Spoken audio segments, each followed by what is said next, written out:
मुझे लगता है कि ऑलमोस्ट मैंने 3 मंथ्स रो रो कर गुजारे हैं कि मुझे कैंसर कैसे हो गया। आप बचपन से स्ट्रगल देखते हो तो आपकी आदत हो जाती है उसे। यहाँ के लोगों ने मुझे परेशान किया, एम्बुलेंस तक मेरी इस बिल्डिंग के गेट के बाहर रोक दी गई। हाफ ट्रीटमेंट हो गया, उसके बाद डॉक्टर ने मुझे कहा था कि अब तुम बच गई हो। मुंबई पुलिस से कहना चाहूँगी कि सर प्लीज़ आप अपना नाम ख़राब मत कीजिए। इनफैक्ट मुझे 2-3 बार मैन हैंडल करने की कोशिश की गई। मेरी good to see you, welcome to Bazooka. Thank you. मैं आपसे जानना चाहूँगा, as an actor Varun Dhawan sir की फिल्म थी उसमें उन्होंने कहा था कि घर ऐसा हो जहाँ जाने का मन करे और काम ऐसा हो जहाँ काम करने का मन करे। इस चीज़ पर आप कितना बिलीव करते हैं? घर वैसे मेरा वैसा ही है जहाँ जाने का मन करता है, और काम भी मैंने किए हुए ऐसे जो मुझे प्राउड है उन पर। अगर बात करूँ, इंडस्ट्री को देखा जा रहा है कहीं ना कहीं इंडस्ट्री सोशल अवेयरनेस को लेकर, सोशल मैसेज को लेकर काफ़ी स्टैंड कर रही है। आप किस तरीके से बिलीव करते हैं कि एक्टर जब इस फाउंडेशन से, इस एक्टिविटी से जुड़ते हैं तो कितना हमारे समाज को हेल्प होता है? और डेफिनेटली हमारे पास ऑडियंस है तो हम लोगों तक रीच आउट कर पाते हैं, लोगों तक राइट मैसेज जाता है। और लोग अगर आपको फॉलो कर रहे हैं तो definitely they follow what you want to say. तो काफ़ी हद तक हम जो मैसेज पहुंचाना चाहते हैं वो पहुंच जाता है। मैं जब बात करूँ सोशल अवेयरनेस की, तो फिलहाल अगर इंडस्ट्री हिना मैम के लिए जिस तरीके से आप देख रहे हैं, हिना जी के लिए पूरी इंडस्ट्री स्टैंड करी, उनको ऐसे कैंसर पेशेंट देखकर पूरी इंडस्ट्री ने सपोर्ट करी और आगे बढ़ने के लिए बहुत मदद करी। हम देख रहे हैं अवार्ड फंक्शंस में हर जगह पे जहाँ वो दिख रहे हैं। कैसा लगता है जब इंडस्ट्री इस तरीके से सपोर्ट करता है अपने ही को एक्टर को, जब वो इस तरीके से परिस्थिति से जूझ रहा हो? इंडस्ट्री के लोग हमेशा से अच्छे रहे हैं। अपने जो भी आपके दोस्त होते हैं हमेशा साथ रहते हैं, जो पक्के और सच्चे दोस्त होते हैं। इनफैक्ट कैंसर एक ऐसी डिज़ीज़ है कि हम सभी जो इस डिज़ीज़ से गुज़रते हैं, इस बीमारी से जूझते हैं, उनको सपोर्ट की बहुत ज़रूरत होती है। और ऐसे में अगर सपोर्ट मिलती है तो ये जो मुश्किल सफ़र है थोड़ा आसान हो जाता है। जैसे कि आपने मुश्किल सफर की बात की है, आपने भी कहीं ना कहीं उस एक फेज को पार किया, दौर को पार किया। कैसा था वो फेज, क्या टाइम था, किस तरीके का सपोर्ट था और किस तरीके से आप आज आगे बढ़ के यहाँ हमारे सामने? जब मुझे पता चला था कि मुझे कैंसर डायग्नोस हुआ है, I was almost doing head stand, hand stand. तो मतलब मुझे देखकर जब मैं डॉक्टर से मिली थी कोकिलाबेन हॉस्पिटल में, डॉक्टर मंदार नाडकर्णी, इन्होंने काफ़ी एक्ट्रेसेस का इलाज किया, जैसे कि सोनाली बेंद्रे, महिमा चौधरी, अभी हिना खान भी उन्हीं के पास है। सो जब मैं इनसे मिली थी डॉक्टर से तो उन्होंने मुझे देखकर कहा था कि तुम्हें कैंसर नहीं हो सकता है।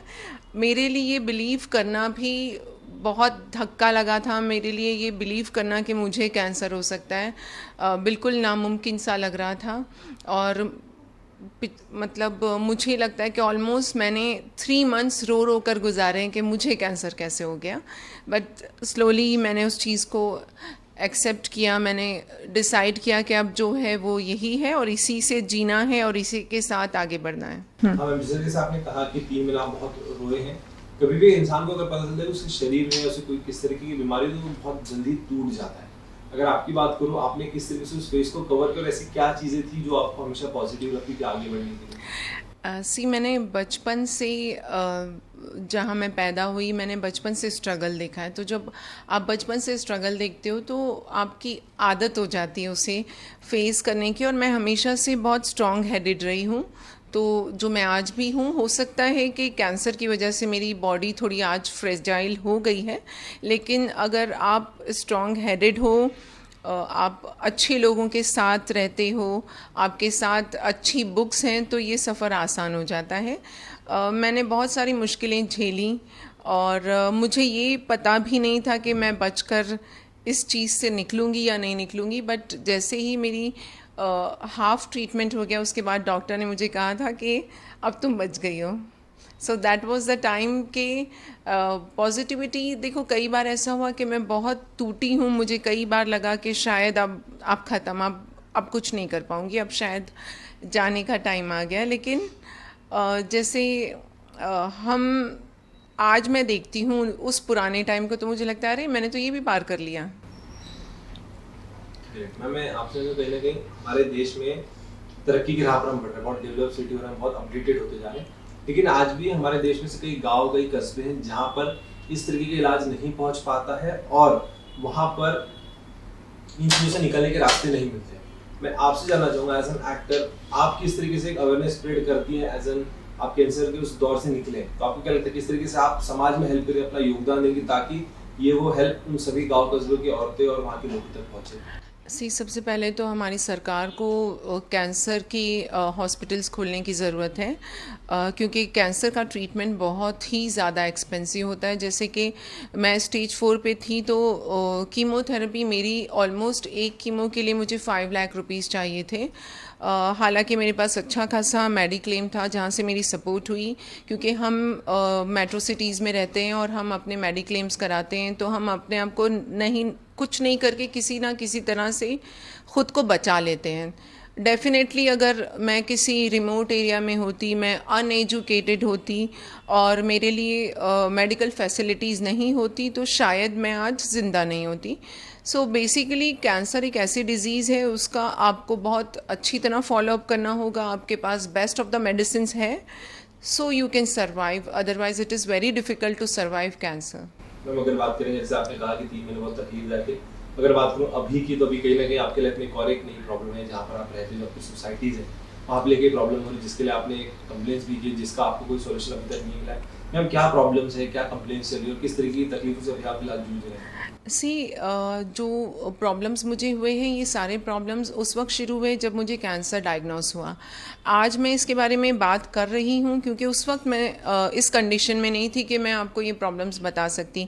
हालांकि उसी वक्त जब मेरी सर्जरी हुई, मेरे बाल गए, मुझे छोटी छोटी नई नई चीज़ों पर मुझे इस बिल्डिंग में यहाँ के लोगों ने मुझे परेशान किया। अजीब अजीब से कमेंट्स पास करते थे। इनफैक्ट एक तरह से उनके लिए एक तमाशा था कि एक एक्टर जो बड़े स्टाइल से यहाँ घूमती थी, किसी से बात नहीं करती थी, अचानक से उसके बाल चले गए। वो मतलब उठने बैठने से मुझे काफ़ी दिक्कत होती थी कि देयर वाज अ टाइम जब मैंने अपने फीट का बैलेंस खो दिया था। मोस्टली ऐसा उस वक्त होता है जब मेरी कैंसर की सर्जरी हुई। ऑन द स्पॉट मेरी मेडिकेशंस जो स्टार्ट हुई सर्जरी के बाद, जैसे कि रेडिएशन और कीमोथेरेपी, 3 चीज़ें जब मुझे एक साथ बॉडी में हिट कर रही थी तो मैं उसको टॉलरेट नहीं कर पा रही थी, because my treatment was very aggressive. तो उस 3-4 महीने जो मेरी कंडीशन रही है, उसमें कई बार ऐसा भी हुआ कि मेरा प्लेटलेट 37,000 पे गिरा और मुझे इमरजेंसी में हॉस्पिटल एडमिट करना पड़ा। तो एम्बुलेंस तक मेरी इस बिल्डिंग के गेट के बाहर रोक दी गई। So there were a lot of time जब मैंने चाहा कि मैं कुछ बोलूं, लेकिन उस वक्त मेरे पास अपने आप को बचाने से ज़्यादा इम्पॉर्टेंट कोई नहीं था। आज मैं इस चीज़ की बात इसलिए कर रही हूँ कि शायद आसपास के लोगों को मुझे इंसल्ट करने की आदत हो गई है, या फिर वो ये समझते हैं कि शायद ये तो कुछ बोलती ही नहीं है। सो वो एटीट्यूड मेरा आज चेंज हुआ है, बिकॉज़ आज मैं खुद के लिए लड़ सकती हूँ। आज मैं ये कह सकते हैं कि आज मैं पुलिस स्टेशन जा सकती हूँ, मैं उनसे जाके अपनी शिकायतें दर्ज करा सकती हूँ। आज मैं रजिस्ट्रार के पास जा सकती हूँ, उनसे बात कर सकती हूँ। हालांकि आज भी आप देख सकते हो पोर्ट मेरी बॉडी में है। मेरा ट्रीटमेंट बीच में स्टॉप करना पड़ा क्योंकि मैं ले नहीं पा रही थी और मेरी कीमोथेरेपी अभी बाकी है। जो मेरा बॉडी में एक ब्लड डिसफंक्शन हुआ है जो रेयरली होता है पोस्ट कैंसर के, तो वो डिसफंक्शन जब तक बॉडी में रहेगा तब तक मैं कीमो कंटिन्यू नहीं कर सकती।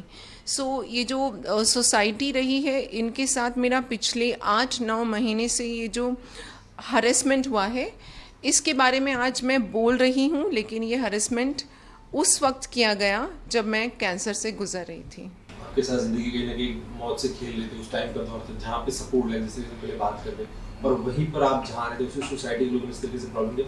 क्या लगता है क्या मेजर रीज़न रहा होगा आपको इस तरीके से परेशान करने का, प्रॉब्लम देने का? जब मैंने ये फ़्लैट ख़रीदा था, मुझे नहीं पता था कि यहाँ पर डिफ़ॉल्टर्स हैं या यहाँ पर एडमिनिस्ट्रेटर सडनली क्यों आया। तो ये सब जब मैं यहाँ पर आई, मुझे एजेंट ने कुछ भी नहीं बताया था। जब मैंने यहाँ पर रहना शुरू किया तो मुझे पता चला कि जो पिछली कमेटी है उन्होंने ऑलमोस्ट 2.5 CR का कुछ मिस अप्रोप्रिएशन ऑफ फंड्स हुआ है। इस वजह से कमेटी डिज़ोल्व हुई। फिर दूसरे जो उस कमेटी के बाद आए वो थे बोर्ड मेंबर्स। जैसे कि आप देख सकते हो कि बिल्डिंग की रिपेयर स्टार्ट की गई और रिपेयर के लिए फ़ंड्स जमा किए गए, लेकिन जब मेरी ही फ्लैट में कुछ काम नहीं हुआ तो मैंने इन्हें एक नोटिस भेज दिया। जैसे इनको नोटिस गया तो इनको समझ आया कि आज हमारी पोल खुलेगी, कल दूसरी कमेटी की भी पोल खुलेगी, तो ये सब मिलकर एक साथ मेरे पीछे लग गए। और इत्तेफाक से ऐसा हुआ कि मैंने इनको नोटिस भेजा और उसके कुछ 10-15 दिन बाद मुझे कैंसर डायग्नोस हो गया। सो मैं ना तो नोटिस को फॉलो अप कर पाई, ना मैं अपने आप को हेल्दी रख पाई। सो इन लोगों के हौसले बढ़ते गए और इन्होंने मुझे हरेस करना शुरू किया। मैम, किस तरीके के एक्शंस अभी तक आपने लिए, क्योंकि मुंबई कहीं ना कहीं पुलिस के लिए जानी जाती है, यहाँ से पुलिस को सलाम किया जाता है, किस तरीके का सपोर्ट था आपको और क्या एक्शंस आपकी तरफ से लिए गए? मैं जितनी बार भी पुलिस स्टेशन गई हूँ सिर्फ मेरी एनसी ली गई है। इनफैक्ट मुझे 2-3 बार मैन हैंडल करने की कोशिश की गई। मेरी कार पर बहुत सारा पेंट गिराया गया है। पिछले 1 हफ्ते से 2 बार पेंट गिरा है। मेरी दोनों कार कम्प्लीटली डैमेज कर दी गई हैं। इनफैक्ट मेरी कार के पास में एग्जैक्टली बगल में जो पार्किंग है वो बोर्ड मेंबर की है और उसकी कार को कवर कर दिया जाता है, जबकि मेरी कार को जानबूझ के ऊपर रखा जाता है, उस पर सीमेंट गिराई गई। मैंने इस बारे में जब उनसे बात की तो देवर अब्यूज़िव, झगड़ा करने लग गए मेरे से। इनफैक्ट उन्होंने यहाँ तक बोल दिया कि कल को तुम्हारे सर पे कुछ ऊपर से आके गिर जाएगा तो क्या वो भी तुम हम पर ब्लेम करोगी। इनफैक्ट ये लोग सेफ्टी नेट यूज़ नहीं कर रहे हैं। अगर बीएमसी चाहे या रजिस्ट्रार चाहे तो वो इन पर फ़ाइन लगा सकते हैं। This is unsafe for others also, but क्योंकि इस बिल्डिंग में 39 to 40 टेनेंट्स हैं, सो यहाँ पर ऐसा बहुत कुछ हो रहा है जो इलीगल है। आपके साथ और कोई सोसाइटी से आपका साथ दे रहा है, सिर्फ आप? अनफॉर्चुनेटली इस सोसाइटी में मेरा कोई साथ नहीं दे रहा है। यहाँ पर अप्रॉक्सीमेटली 20 ओनर्स रहते हैं, जिनमें से 8 तो वो पहली की कमेटी के हैं, 4 या 5 अभी की बोर्ड मेंबर्स हैं, तो ऑलमोस्ट 14-15 लोग तो ये वही हैं जो पिछली कमेटी में और आज की कमेटी में बहुत सारे घोटाले, बहुत सारे घपले कर चुके हैं। तो डेफिनेटली इनसे मुझे कोई सपोर्ट नहीं मिलेगा। आप आगे को लेकर किस तरीके की अपनी मांग रखना चाहती है? मुंबई पुलिस को क्या कहना चाहती है, सरकार को क्या कहना चाहती है? मैं चाहती हूँ कि इस चीज़ पर इन्वेस्टिगेशन होना चाहिए कि मुझे ही क्यों परेशान किया जा रहा है, आखिर इनके पीछे इस सब चीज़ के पीछे एजेंडा क्या है। डेफिनेटली मुझे पता है कि ये लोग चाहते हैं कि मैं इस फ्लैट को बेच कर चली जाऊँ। इनफैक्ट मैंने एक ग्रुप में, जो बिल्डिंग का ग्रुप है, मैंने उसमें एक मैसेज डाला कि I want to sell this flat. तो within 2 hours I got a call कि आप तो एक काम करो, take 2 crores and leave this flat. See, if they are going to offer me the right price for this place, I am going to leave it. But मैं ऐसे जल्दी में डर के भागूंगी नहीं। लास्टली मैं आपसे जानूंगा, एज एन एक्टर आप किस तरीके के मैसेज देना चाहेंगे समाज में जो लड़कियां आपकी तरह प्रॉब्लम फेस करती है और उनकी आवाज़ दबाई जाती है और उन्हें वो प्लेटफॉर्म नहीं मिलता, वो जगह नहीं मिलती जहाँ पर वो अपनी आवाज़ रख सकें? मैं अपने बारे में कहूँगी कि जैसे मैं आज आप लोगों तक पहुँच सकती हूँ, मैं मीडिया तक इजीली जा सकती हूँ, उसके बावजूद मेरा काम नहीं हो रहा है, मेरी सुनवाई नहीं हो रही है। सो डेफिनेटली जो बॉम्बे में लड़कियाँ अकेले रहती हैं, इनफैक्ट मैं तो ओनर हूँ, जो बॉम्बे में रेंट पर रहती होंगी उनकी तो कंडीशन बहुत ख़राब होती होगी। सो हमारे समाज में ज़रूर ये बहुत ज़रूरी है कि आप अपनी वुमेन एम्पावरमेंट पर ध्यान दें, क्योंकि नारी शक्ति ही हमारे देश को आगे ले जा सकती है। और प्लीज़ किसी भी कैंसर सर्वाइवर को या कैंसर पेशेंट को इस तरह से हरेस मत कीजिए, क्योंकि हो सकता है कि आप बहुत बड़ी मुसीबत में फंस जाओ। जब हम कैंसर से लड़ सकते हैं तो आप जैसे लोगों से भी लड़ सकते हैं। Anything else you want to add on this? मैं अपने सारे फैंस से कहना चाहूँगी कि thank you so much for being so nice and so positive with me. और मैं मुंबई पुलिस से कहना चाहूँगी कि सर प्लीज़ आप अपना नाम ख़राब मत कीजिए। मुंबई सबसे ज़्यादा सेफ़ सिटी है, ख़ास करके फ़ीमेल्स के लिए। तो हम चाहते हैं कि आप हमारी सुरक्षा करते रहें और इंडिया में मुंबई पुलिस का हमेशा से अच्छा नाम है। तो सर प्लीज़ मेरे मैटर में कुछ इन्वेस्टिगेशन ज़रूरी है।